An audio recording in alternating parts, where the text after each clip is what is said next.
This Tuesday afternoon, as Jesus and the apostles passed out of the temple on their way to the Gethsemane camp, Matthew, calling attention to the temple construction, said, "Master, look at these buildings, the massive stones and the beautiful adornment. Can it be that these buildings are to be destroyed?" As they went on toward Olivet, Jesus said, "You see these stones and this massive temple. I say to you, in the days soon to come there shall not be left one stone upon another. They shall all be thrown down." As they turned to leave the road leading on to Bethany, they observed the temple, glorified by the rays of the setting sun. While they tarried on the mount, they saw the lights of the city appear, and beheld the beauty of the illuminated temple. There, under the mellow light of the full moon, Jesus and the 12 sat down. Nathanael asked, "Master, how shall we know when these events will come to pass?" And Jesus answered, "Yes, I will tell you about the times when this people shall have filled up the cup of their iniquity, when justice shall swiftly descend upon this city of our fathers. I am about to leave you. I go to the Father. After I leave you, take heed that no man deceive you. For many will come as deliverers, and will lead many astray. When you hear of wars and rumors of wars, be not troubled. For though all these things will happen, the end of Jerusalem is not yet at hand. You should not be perturbed by famines or earthquakes, neither should you be concerned when you are delivered up to the civil authorities and are persecuted for the sake of the gospel. You will be thrown out of the synagogue and put in prison for my sake, and some of you will be killed.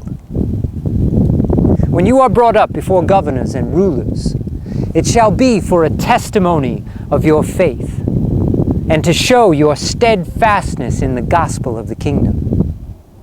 When you stand before judges, be not anxious beforehand as to what you should say, for the Spirit will teach you in that very hour what you should answer your adversaries. In these days of travail, even your own kinsfolk, under the leadership of those who have rejected the Son of Man, will deliver you up to prison and death. For a time you may be hated by all men for my sake. But even in these persecutions, I will not forsake you. My Spirit will not desert you. Be patient. Doubt not that this gospel of the kingdom will triumph over all enemies and eventually be proclaimed to all nations." Jesus paused while he looked down upon the city. Then Andrew inquired, "But Master, if the holy city and the temple are to be destroyed, and if you are not here to direct us, when should we forsake Jerusalem?" And Jesus answered, "You may remain in the city after I have gone, even through these times of travail and bitter persecution. But when you finally see Jerusalem being encompassed by the Roman armies, after the revolt of the false prophets, then will you know that her desolation is at hand.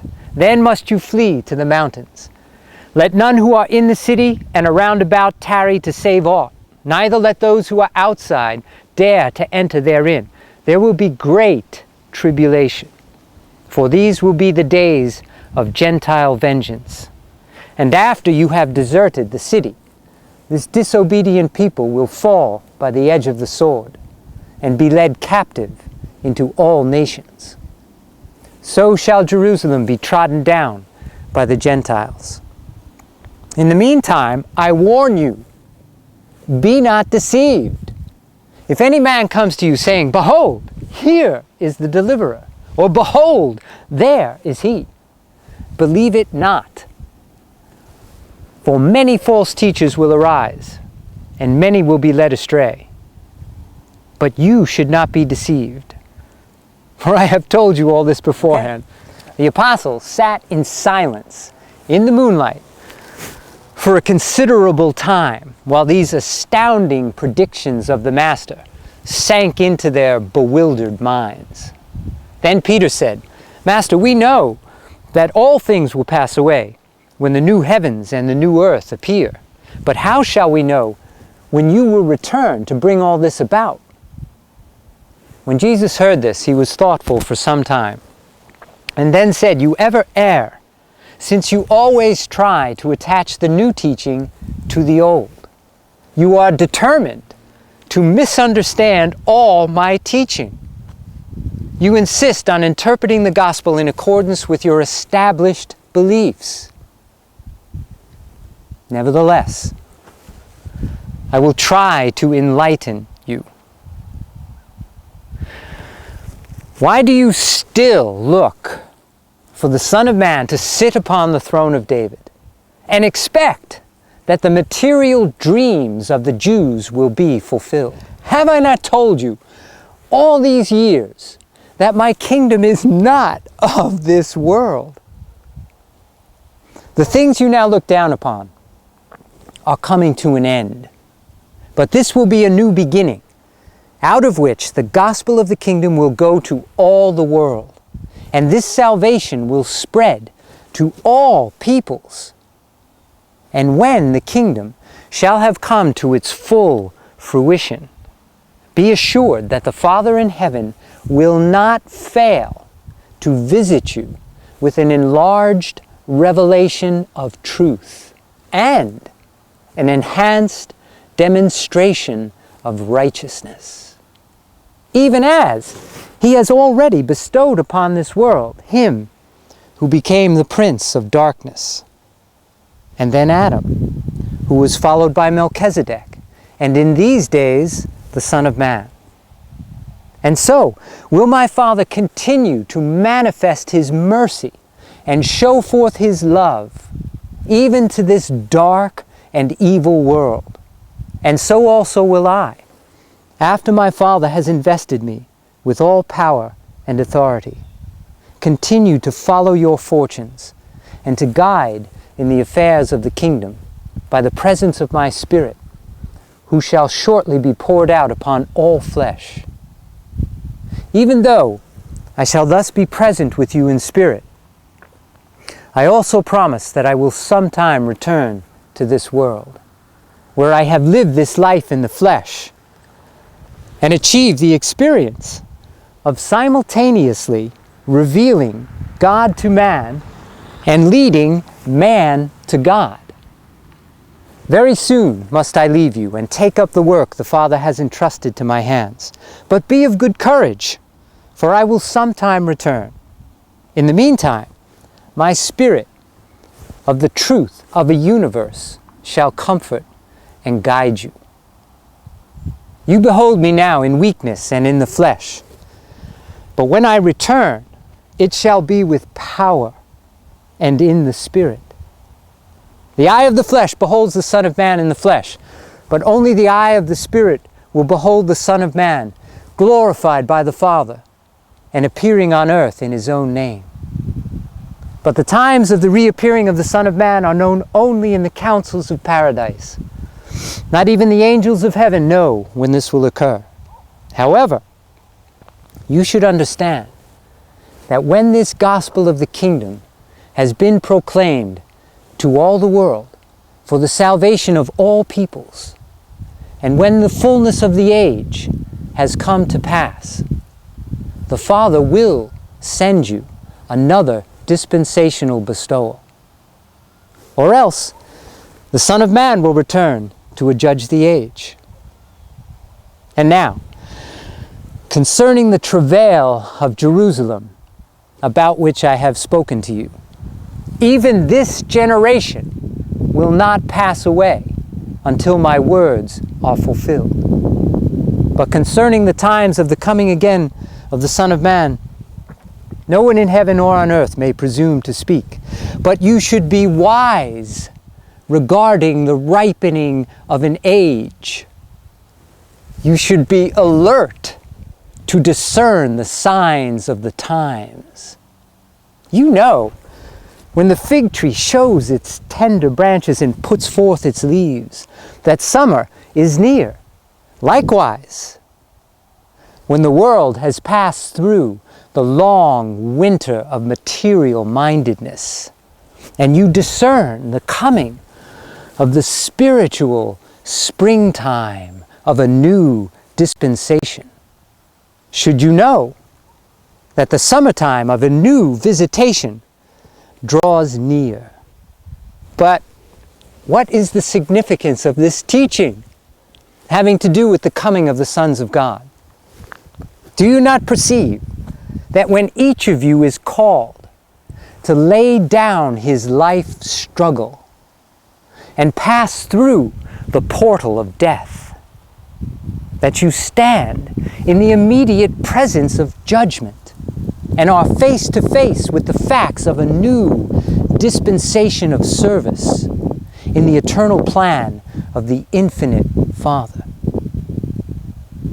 What the whole world must face as a literal fact at the end of an age, you, as individuals, must each most certainly face as a personal experience when you reach the end of your natural lives, and thereby pass on to be confronted by the conditions and demands inherent in the next revelation of the eternal progression of the Father's kingdom.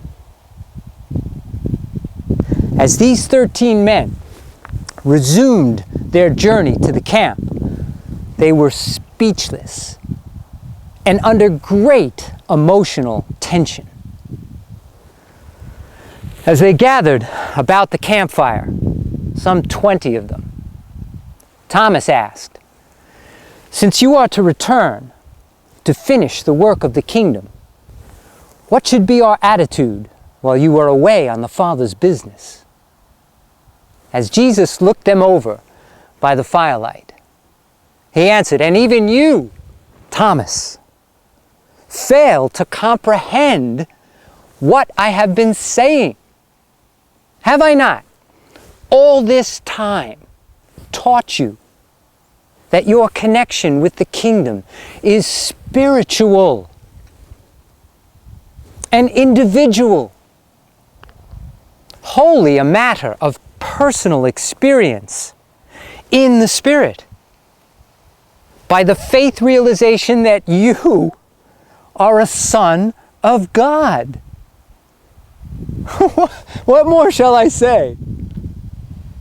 The downfall of nations, the crash of empires, the destruction of the unbelieving Jews, the end of an age, even the end of the world. What have these things to do with one who believes this gospel and who has hid his life in the surety of the eternal kingdom? You who are God-knowing and gospel-believing have already received the assurances of eternal life. Since your lives have been lived in the Spirit and for the Father, nothing can be of serious concern to you. Kingdom builders, the accredited citizens of the heavenly worlds, are not to be disturbed by temporal upheavals or perturbed by terrestrial cataclysms. What does it matter to you who believe this gospel of the kingdom, whether nations overturn, the age ends, or all things visible crash, since you know your life is the gift of the Son, and that it is eternally secure in the Father?